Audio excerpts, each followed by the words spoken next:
The Johnson Wax Program with Fibber McGee and Molly.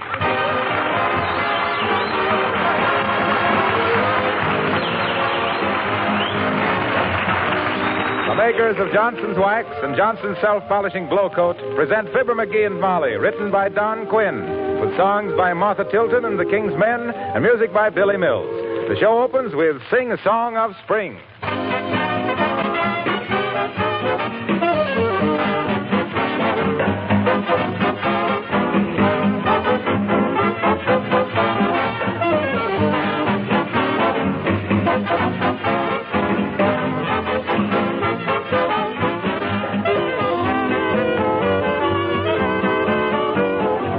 Fibber and Molly will be here in just a moment. One of the most interesting things to me in all of business is the way chemists and engineers are constantly improving old products and bringing out new ones. The last time I went through the Johnson's Wax laboratories, for example, I got a big kick out of all the things they've been doing with wax. Now, you know the regular Johnson products we talk about on this program. Genuine Johnson's Wax for floors, Johnson's Self-Polishing Glow Coat for linoleum, Johnson's Car New Auto Polish, and the new Cream Wax for furniture. But that's not the half of it. The makers of Johnson's Wax have created a great many other wax polishes for special uses. And now they've made a new kind of paint that's got wax in it. They call it Johnson's Wax Enamel. And I can tell you it gives the most beautiful enamel finish I've ever seen. And it's longer wearing and easier to clean, too, because of the wax in it. Dealers are now offering Johnson's Wax Enamel in 19 stunning colors. Why not ask your dealer if he carries it?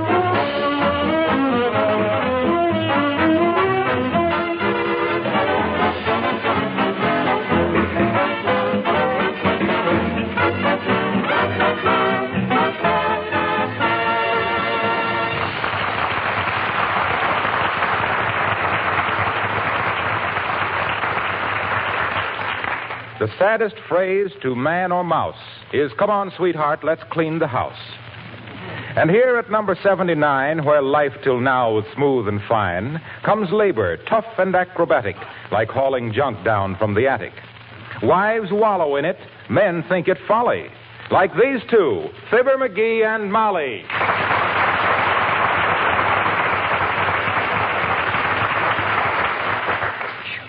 Let's sit down a while and rest, Molly. Are you sweating as much as I am? McGee. Huh? Horses sweat. Men perspire and ladies glow. Okay, so I'm a horse. I'm a pack horse. I'm an overworked, swayback, mistreated beast of burden. Will you please lead me out to the kitchen and fill my trough full of root beer? You can have a root beer later. I want to get all this stuff sorted and thrown away. Now, for instance, look at those books in the shelf there. Yeah? We've got to weed those out, too. Well, which one shall we toss out? Well, let's throw away the two on the ends and keep the one in the middle. What is the one in the middle? Franklin's autobiography. Oh, I want to read that. That Franklin was a great auto. Come in. Hello there, kids. What you doing? Why, hello, Mr. Oldtimer. We're doing a bit of a house cleaning. You want to help? For how much? 2 bits an hour and feed your own Charlie horses. That's pretty good, Johnny. But that ain't the way I heard it. The way I heard it, one feller says, t'other feller, says, "Who's this feller Feudal that's been working with Fibber and Molly?" "Search me," says t'other feller. "Where'd you hear about him?" "This radio column," says the first feller. "See here? It says, Feudal attempts to be funny on Johnson's Wax Show." Nothing personal, kids. You know how I feel about you. So if you know how I really feel about you, you'll have to take it even more personal than ever. Oh, never was one. Oh, hey. Now what? Got a telegram for you. Oh. Here, Johnny, sign here. Oh, thanks, old-timer. How much of a tip do you usually get? How much you usually give? Oh, nothing. McGee says when you accept a tip, it undermines your character. Yeah. Okay. Give me a quarter and let her topple. Thanks, Johnny.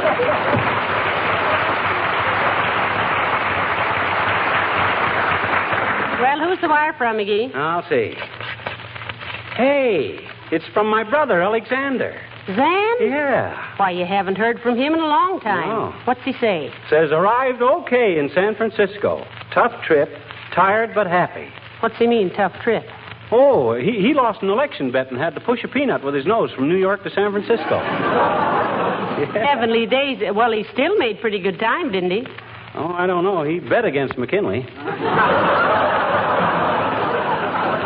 Well, let's get busy, McGee. The sooner we get to work, the sooner we'll get through. Yes, and the sooner we didn't start this in the first place, the quicker I'd be much happier right now.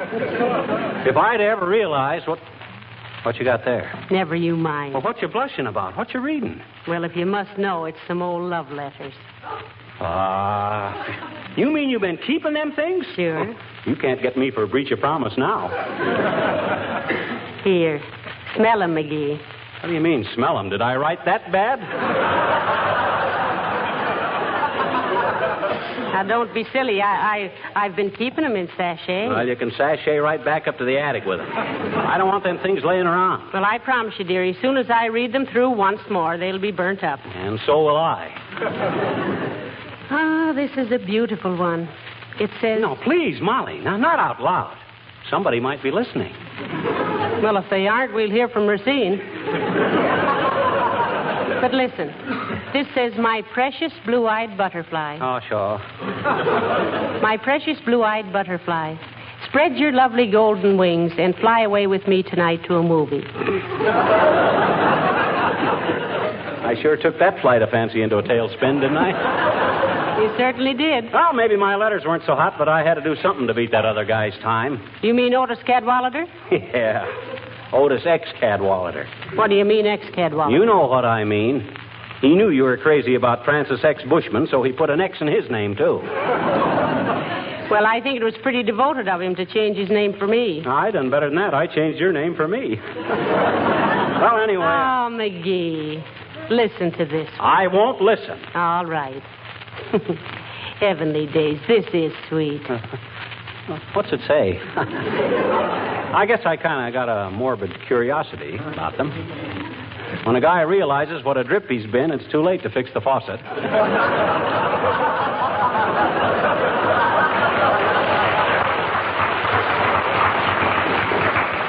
That's an old saying I just made up. Oh, this is beautiful. It says, I'll never forget the time I first touched your little hand.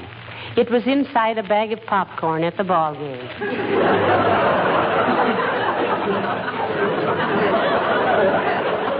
That's disgusting. Mooning over touching a gal's greasy little mitt in a big bag of salty popcorn. Will you hear some of the others? I don't want to hear any more. Are we going to get this house cleaned out or aren't we? Oh, there's no hurry, dearie. I'm having fun. Well, I'm not. And if you persist in reading that tripe, I'm going to... You're going to what? I'm going to lock myself away somewhere so as I won't hear you. Well, go ahead. Well, I will. Where? Right in here.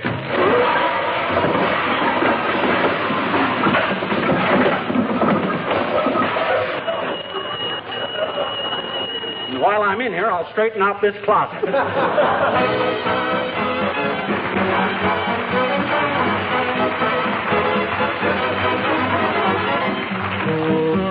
The King's Men sing Little Brown Jug.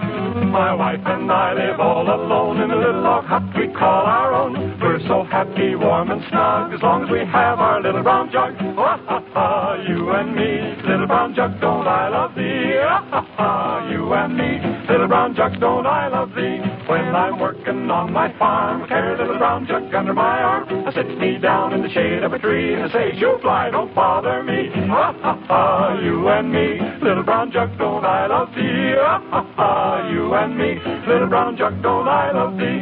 Little brown jug goes to my head and makes my nose a rosy red.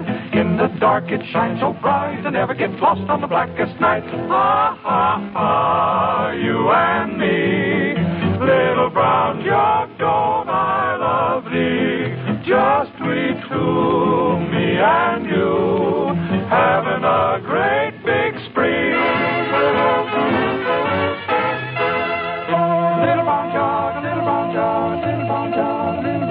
My wife and me are as happy as a bug. We get along fine with a little brown jug. I beat her, she beats me. We love each other tenderly.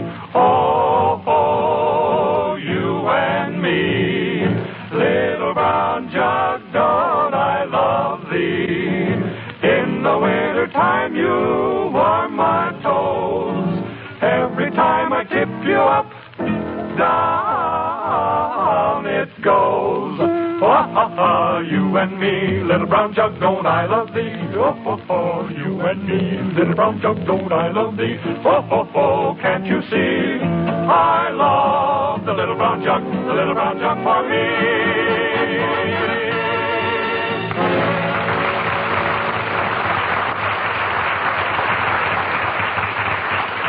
Hey, Molly, I'm thirsty. Can I have some root beer now? Later, McGee, later. Take that last box of rubbish out and then start taking the slip covers off the furniture. Oh, I want some root beer. Here I've been busting my biceps hauling this junk around, and you've been sitting there reading my silly old love letters. Well, they're not silly. Ah. They're beautiful. Listen. Darling, when I hold you in my arms, even the nightingale hushes his song to listen to the music in my heart. Yeah. The moon... Hello, folks. How's everything? Why, hello, Mr. Wilcox. Hi, Harlow. Well, what are you looking so grumpy about, pal? Well, he's annoyed with me, Mr. Wilcox. Just because I found some of my old love letters in the attic and I've been reading them. Well, Dad, Rat, ain't that enough to be annoyed about? Stuff a guy writes in his flaming youth makes him sound like a clinker at my age.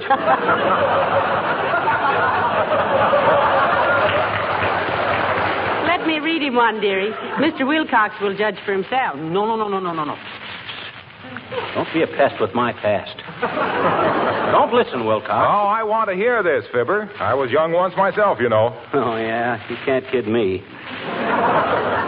You were born in Racine, Wisconsin at the age of 25. With a derby hat, and your nurse used 3-cornered order blanks for diet. McGee. Okay, they got it anyway. That's enough of that now. Okay, go ahead, Molly. Read my love letters to Wilcox. Break his heart, if any. What matters if I, poor fool, little knew that my innermost thoughts, my most sacred feelings would be torn asunder for the laughter of the mob. What if I... Oh, pipe down, Pagliacci. Your makeup is running. Go ahead, Molly. Let me hear one of the great lover's little outbursts of passion. Well, here, I'll pick one out at random, Mr. Wilcox. The ink's a little faded, but I think I can make it out. Yeah, when I write a letter, I make sure the ink stays. When you do anything, it ain't... McGee.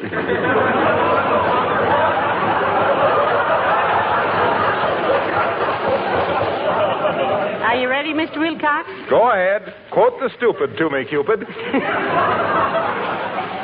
Well, this one says, Dear Moonbeam. Moonbeam. Yes.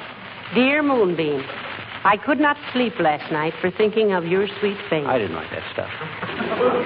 I got out of bed and dressed and walked over to your house and stood under your window thinking of you lying there asleep with your lovely hair forming a Niagara of gold on your silken pillow.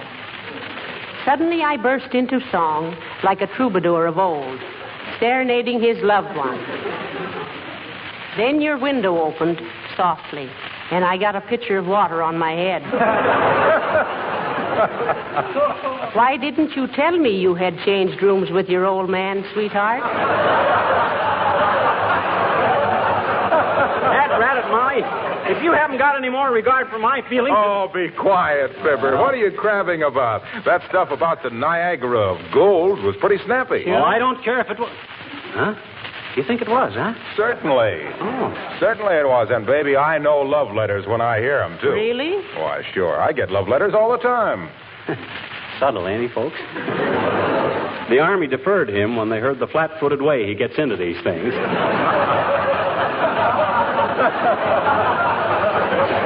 Go ahead, Wilcox. Well, listen to this. It's from a lady in St. Louis. Dear Mr. Wilcox, you've brought joy and happiness into the lives of us housewives. Learning about Johnson's self-polishing glow coat has given us time for movies and beauty parlors and bridge parties. We love you for showing us how to protect our linoleum against wear and tear with none of the old-fashioned scrubbing and rubbing and buffing. Oh. The work that used to take us hours, we can now do in 20 minutes or less. So with love to you and Johnson's self-polishing glow coat, I am sending you a little token of affection. Wear it always next to your heart. Devotedly yours, Mrs. Well, never mind her name. Now, that's a love letter that is a love letter. Oh, what did she send you, Mr. Wilcox? A lock of her hair? No, this. A tiny little corner of her linoleum.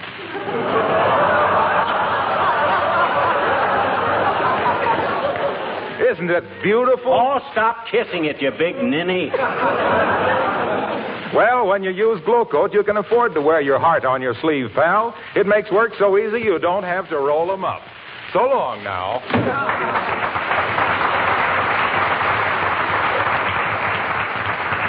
My. Mr. Wilcox never loses his enthusiasm, does he? The only way Wilcox could lose his enthusiasm is for somebody to lose Wilcox. If anybody'd make me a decent... Oh, McGee, now we got to get busy. Did you get all that junk carried out? Yes, I did.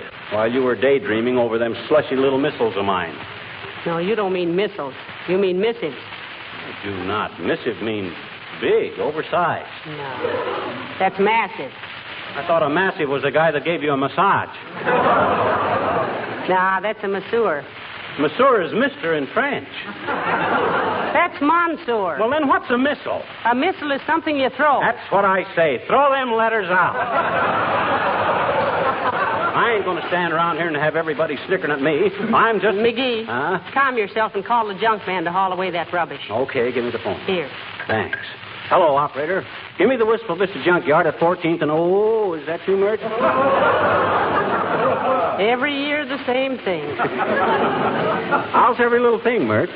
Says, eh? What say, Mert? Your little brother. Say what? Cut off his feet. Oh, McGee, how awful. Oh, it was nothing. Her kid brother wanted to build a fire without matches at the Boy Scout show. It was quite a feat, but they didn't have time for it. What say, Mert? Oh, I'll call him later. Yeah, so long. Huh? What say, Mert? Your little sister. She what? McGee, please, not another. Oh. Okay. Tell me next week, Mert.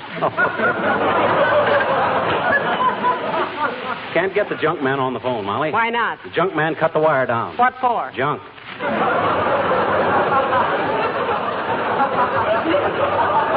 Hey, quit reading them letters, Molly. You promised me... Who's that? Let me peep. Oh, it's Mrs. Uppington. Surely you don't mean Mrs. Abigail Uppington, the prominent, in certain places, society leader. In the flesh. In the well-massaged, expensively corseted, slightly flabby flesh. Come in, Mrs. Flesh. Or Mrs. Uppington.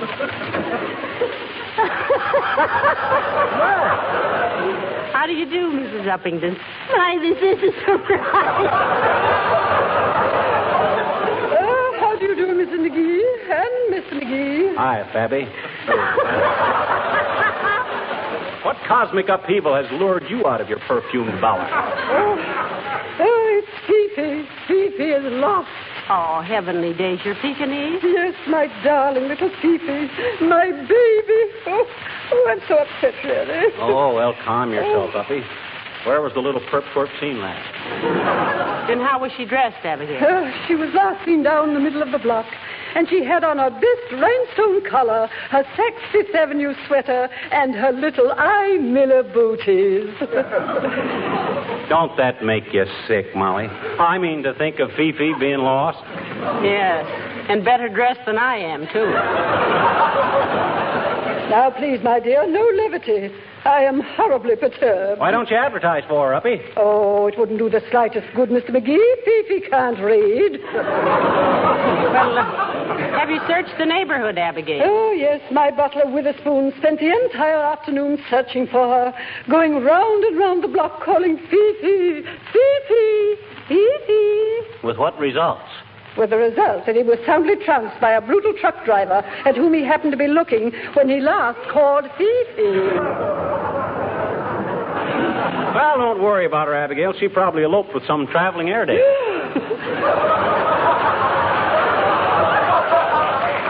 Don't be ridiculous, Mr. McGee. Fifi would have nothing to do with other dogs. Why, she was almost as human as I. Well, now that golden opportunity has slipped past, let's drop it.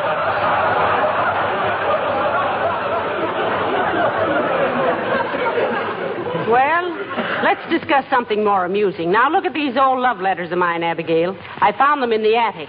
Shall I read you a couple of them? No. Oh, my dear, please do anything to get my mind off poor little Fifi. Oh, I don't know why you're worrying about that mud, Uppy. Oh. Personally, I've always considered Fifi the kind of a dog that shouldn't happen to anybody. Oh. Yes, forget your grief for a minute, Abigail. I want to read you one of these letters. No, Molly, please. Them letters are sacred between me and you. Oh, don't be so fussy, dearie. Oh. Listen to this one, Mrs. Uppington. Oh, darling Molly Cuddle, when you refused to kiss me after the basketball game tonight, you broke my heart into tiny fragments. And, sweetheart, there aren't many cures for a broken heart. Oh, good heavens. Manicures. What's the matter, Uppy? Manicures. Oh, I just remembered. Huh? I forgot and left Fifi at the beauty parlor getting a Marcel and a manicure. Oh, the dear little thing. Why, the little precious must be almost suffocated under that horrible dryer. Oh, Mag, do excuse me. Oh, Mother's coming, Fifi. Mother's coming.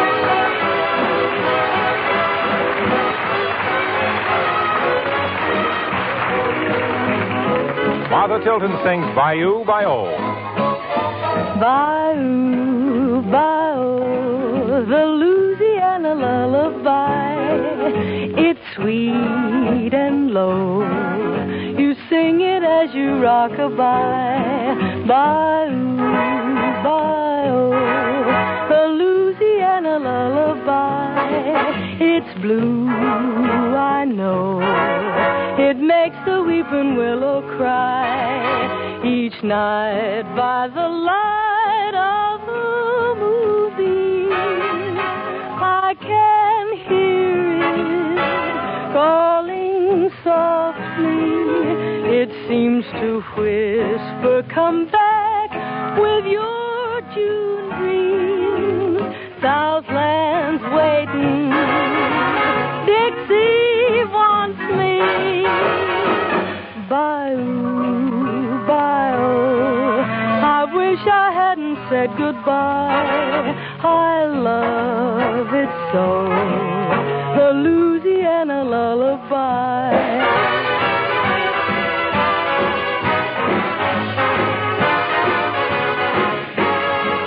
Each night by the light of the moonbeam, I can hear it calling softly.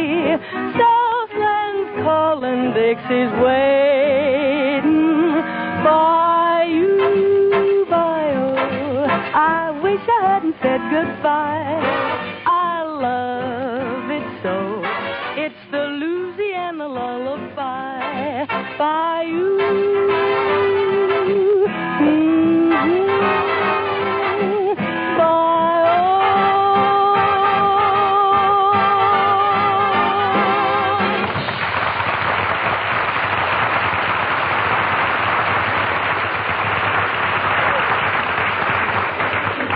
Molly.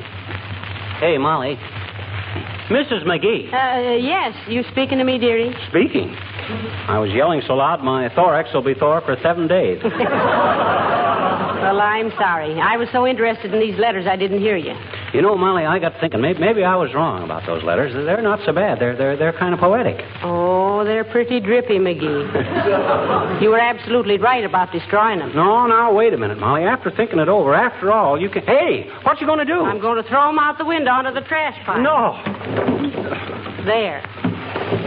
Oh, gee, Molly, I don't think you should have done that. Well, you were the one that wanted me to throw them out. Yeah, but after thinking it over and hearing you read them, I know it... Come in. Oh, hello there, folks. I do hope I'm not intruding. Hi, Wimple, old man. Of course you're not intruding, Mr. Wimple. We were just cleaning out some old rubbish. Old love letters and things. Oh, I could imagine a man writing a love letter to you, Mrs. McGee. But my wife, she'd never stand for such nonsense. Ah, come, Mr. Wimple. Every woman has a streak of sentiment down in her heart someplace. Not if she hasn't got a heart down in her someplace. Your bitter half sounds like a pretty chilly character, Wimple. Oh, she's really a wonderful woman, Mr. McGee. And she's a great help to me when I'm writing verses for greeting cards. She is, really. Yes, indeedy. Lots of times when I'm sitting there beating my brains out for a rhyme, she comes in and helps me.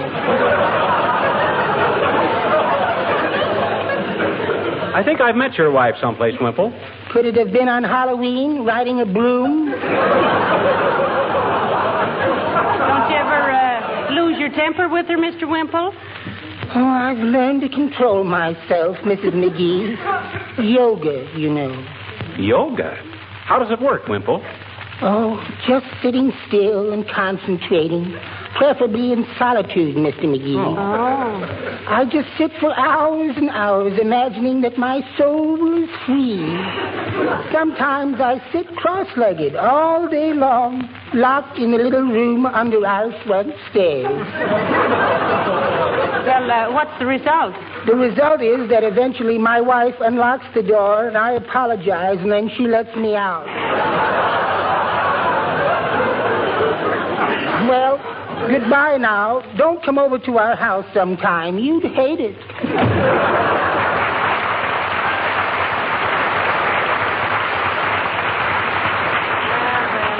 Poor Mr. Wimple. You know, he's a little martyr, isn't he? Yeah, but he wouldn't be a little martyr if he was a little smarter.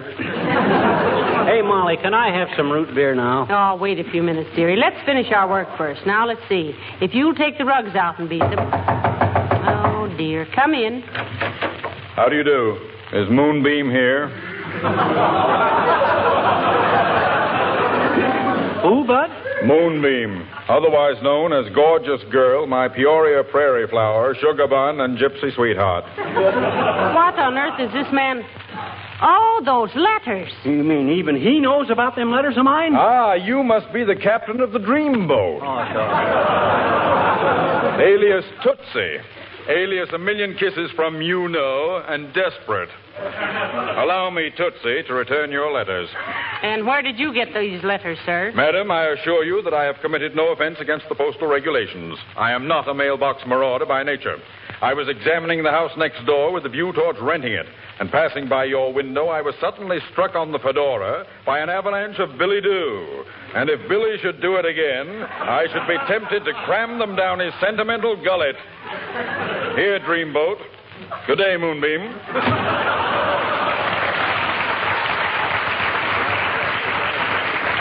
The nerve of that guy. He read them. All right, dearie. Let me take them. Here, hey, what you going to do with them? I'm going to burn them. Give me a minute. Oh, now, wait a minute, Molly. Let's not be hasty. What do you mean? Well, in spite of my embarrassment, everybody that's read any of those letters, they thought they were pretty good, so I've been thinking maybe I could sell them to a magazine or some book publisher. Maybe they wouldn't be worth much, but it'd be something.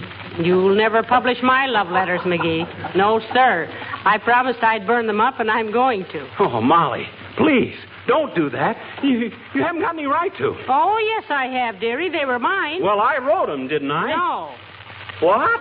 These letters were for Motus Cadwallader.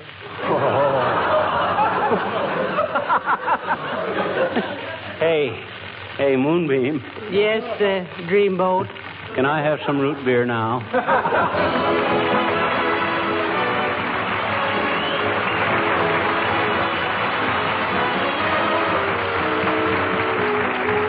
Say, have you seen the new autographed picture of Fibber and Molly that dealers are now offering free? It's really great. An entirely new photograph of Fibber and Molly, and it contains pictures of the cast, too.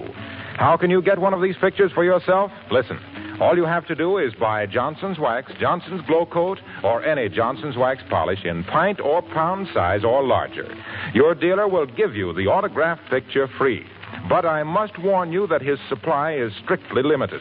When they're gone, there won't be any more. So see your dealer right away. Buy Johnson's Wax, Johnson's Glow Coat, or any Johnson's Wax polish in pint or pound size or larger, and while they last, you'll receive this handsome autographed picture free.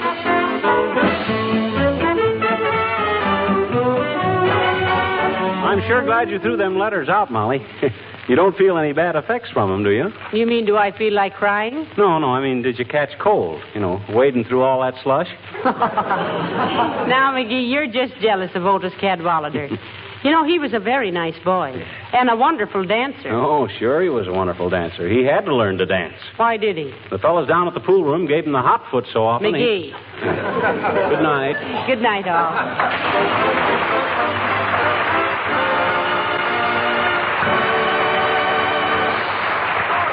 This is Harlow Wilcox. Speaking for the makers of Johnson's Wax Finishes for Home and Industry, inviting you to be with us again next Tuesday night, and reminding you that America's first line of defense is you and your support. So invest to the best of your ability in defense saving bonds. Good night. Red Network of the National Broadcasting Company.